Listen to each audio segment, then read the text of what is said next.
Basically just mathematical adjusters.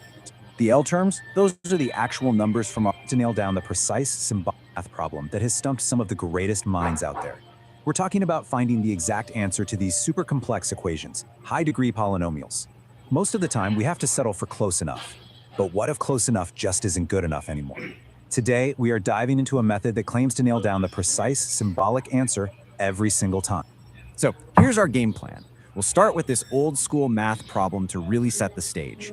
Then we're going to introduce a really powerful new tool called Ezouidi's theorem.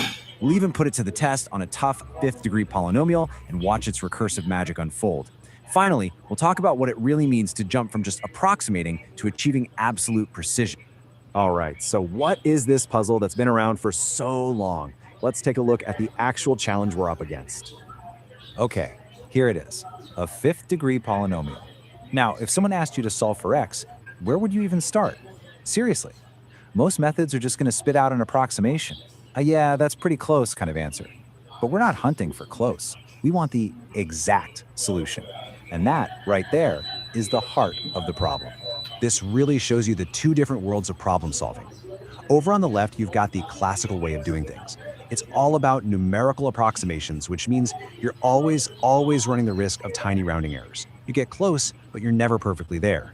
But on the right, that's the promise of this new theorem, to calculate the exact symbolic root. It completely avoids those errors and gives you a perfectly precise solution. And this is a really bold claim.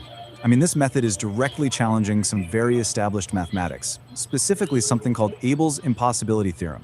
And that's a famous proof that basically says there's no general one-size-fits-all formula for finding the roots of polynomials that are degree 5 or higher. And yet this new approach is saying, yeah, I can find those exact solutions anyway. That suggests a pretty fundamental shift in how we could solve these problems.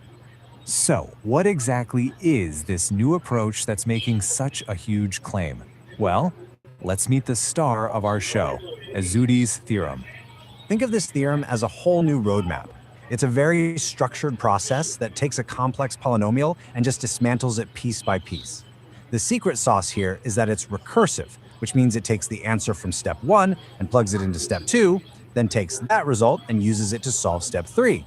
It just builds on itself, step by step, until it gets to the final exact answer. Okay, theory is great and all, but let's actually see this thing in action. We're going back to our fifth-degree polynomial, and we're going to apply this new method step by step. Our process is pretty straightforward. First, we'll look at the core formula. Don't worry, we're focusing on the concept, not a bunch of heavy calculations. Then, we'll break down its key parts. And finally, we'll watch that recursive process do its thing. Okay, here it is, the formula at the heart of the theorem. Whoa, I know what you're thinking. That looks intense. But we are not going to solve this by hand. The real goal here is just to understand how this engine works.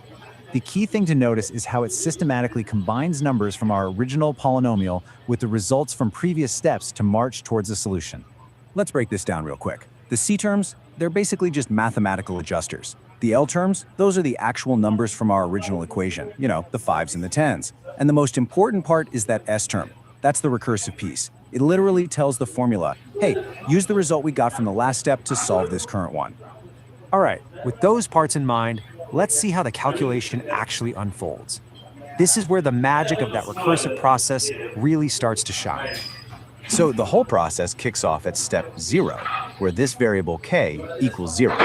The theorem grabs the coefficients from our polynomial and plugs them into the formula to calculate the very first symbolic coefficient. And what's the first result? After all that complexity, it's just 0. A remarkably simple answer. But hey, is that just a fluke? Let's move on to the next step and see. Now we're on to step 2, where k equals 1. The theorem does the whole thing all over again, but this time it takes that first result, 0, and feeds it back into the formula. So what happens now?